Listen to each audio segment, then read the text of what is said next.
우리 주변의 거의 모든 첨단 기술에 생명을 불어넣지만 사실 대부분은 이름조차 들어본 적 없는 물질이 있습니다. 바로 이 물질의 공급망을 누가 통제하느냐, 이 보이지 않는 경쟁이 오늘날 세계 기술 패권을 결정하고 있는데요. 지금부터 이 아주 중요한 자원 독점에 대한 이야기를 시작해 보겠습니다. 자, 한번 생각해 보시죠. 여러분이 매일 쓰는 그 기술들, 그 동력은 과연 어디서 오는 걸까요? 주머니 속 스마트폰부터 우리가 타는 자동차, 그리고 우리가 쓰는 에너지까지. 그 근원은 도대체 뭘까요? 네, 바로 이런 것들이죠. 일상의 편리함, 또 친환경 에너지의 미래, 생명을 살리는 의료기술, 그리고 한 나라의 안보까지. 정말 서로 달라 보이는 이 모든 분야가 사실은 단 하나의 공통된 기반 위에 서 있다는 거 알고 계셨나요? 정답은 바로 히토류입니다. 이 17가지 원소들은 현대 기술의 비타민 같은 존재라고 할 수 있어요. 아주 소량만 들어가도 제품의 성능을 그냥 극적으로 확 끌어올려주거든요. 그래서 이게 없이는 21세기의 기술 혁신은 사실상 상상하기가 어렵습니다. 자, 그런데 여기서부터 문제가 아주 복잡해집니다. 이처럼 필수적인 자원의 공급망이 단 한 국가의 손에 달려 있다면 이건 더 이상 단순한 경제 문제가 아니죠. 전 세계 안보와 기술의 미래를 통째로 뒤흔들 수 있는 지정학적 문제가 되는 겁니다. 그렇다면 이 의존성이라는 게 도대체 얼마나 심각한 수준일까요? 지금부터 보실 숫자는요, 전 세계 공급망이 얼마나 아슬아슬한 지점 위에 서 있는지를 여실히 보여줍니다. 숫자가 모든 걸 말해주죠. 2024년 기준으로 보면 중국이 나머지 전 세계를 합친 것보다 2배 이상 많은 히토류를 생산할 예정입니다. 이건 뭐 단순히 시장을 좀 앞서가는 수준이 아니라 사실상의 독점적인 지배력이라고 봐야 합니다. 그런데 말이죠, 원석을 캐내는 건 사실 시작에 불과합니다. 진짜 힘, 그러니까 공급망에 목을 줄 수 있는 그 지점은 바로 히토류를 고순도의 금속으로 만드는 아주 복잡하고 또 환경오염도 많이 유발하는 정제 과정에 있어요. 다른 나라에서 원석을 캐더라도 결국 이 마지막 단계를 위해서 다시 중국으로 보내야 하는 경우가 허다하거든요. 이 표를 보면 구도는 더 명확해집니다. 세계 1, 2위가 모두 중국의 국영 거대 기업이죠. 물론 호주의 라이너스나 미국의 MP 머테리얼스 같은 서방 기업들이 열심히 경쟁에 뛰어들고는 있지만 근본적으로는 중국 정부가 설계한 시장 안에서 경쟁하고 있는 셈입니다. 아니, 그럼 이런 강력한 독점 체제는 대체 어떻게 만들어진 걸까요? 이건 우연이 아닙니다. 수십 년에 걸친 아주 치밀한 전략의 결과물이었죠. 이건 시장이 자연스럽게 흘러간 결과가 아니라 국가가 주도한 거대한 작전이었습니다. 수천 개라 되던 혼란스러운 소규모 채굴업체들을 먼저 6개의 국가대표 기업으로 딱 정리했고요.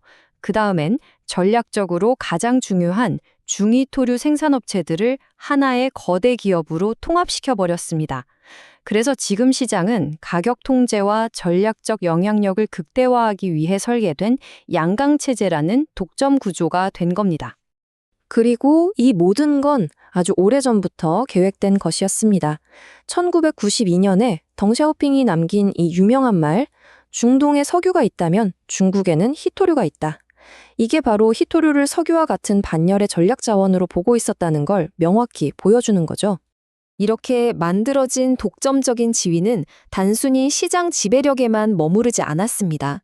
필요할 때마다 아주 강력한 지정학적 무기로 사용됐죠. 믿기 힘드시겠지만 한때는 미국이 세계 최대의 히토류 생산국이었습니다. 하지만 중국의 저가 공세와 전략적인 초점을 잃어버린 탓에 세계 최대였던 몰리코프 광산이 결국 2015년에 파산하고 말았습니다. 이건 서방 세계에 엄청난 경고가 됐습니다. 이 지배력을 무기로 쓰는 시나리오는 계속해서 시험되고 또 발전해 왔습니다. 2010년 영토 분쟁 때 일본에 대한 수출을 막아버려서 세계 시장을 충격을 빠뜨린 게 그 시작이었죠. 그런데 이제 그 전략은 더 진화했습니다. 단순한 원자재 통제를 넘어서서요, 아예 첨단 자석을 만드는 기술 자체의 수출을 금지하면서 가치사슬 전체를 통제하려고 하고 있습니다. 이런 위협에 맞서서 가만히 있을 수만은 없겠죠. 전 세계는 이제 대안 공급망을 만들기 위한 필사적인 경쟁에 뛰어들었습니다. 미국은 이 위협을 깨닫고 아주 체계적이면서 초당파적인 대응에 나섰습니다. 2017년부터 이 광물들을 공식적으로 국가 안보 문제로 재규정했죠. 이건 그냥 보고서 하나 내고 끝나는 게 아니었습니다.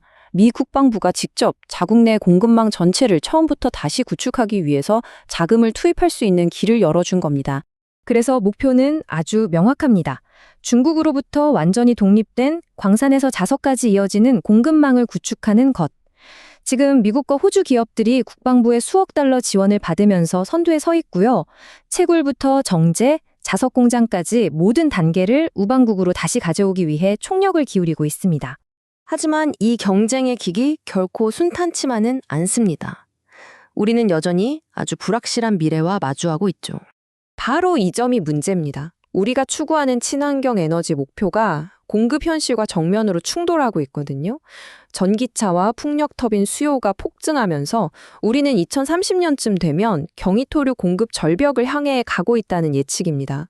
물론 여기 2055년 예측처럼 언젠가 수요가 안정될 거라는 전망도 있긴 하지만요. 당장 몇 년 앞으로 다가온 이 엄청난 공급 부족 사태를 어떻게 극복하느냐가 핵심 과제입니다.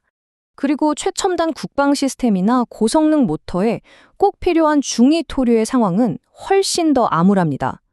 수요와 공급의 격차를 보세요. 이게 일시적인 부족 현상이 아니라 해가 갈수록 그냥 극적으로 벌어지는 거대한 균열 수준이죠. 그래서 핵심은 바로 이겁니다. 경쟁은 이미 시작됐지만 새로운 광산을 개발하고 정제시설을 지어서 완전한 공급망을 갖추기까지는 최소 10년이라는 긴 시간이 필요하다는 것. 이건 정말 시간과의 싸움인 셈이죠. 결국 질문은 이것으로 귀결됩니다. 앞으로 폭발할 수요를 감당하고 미래 기술의 심장을 쥘 국가는 과연 어디가 될까요? 이 보이지 않는 금속을 둘러싼 경쟁의 결과가 우리 모두의 미래를 결정하게 될 겁니다.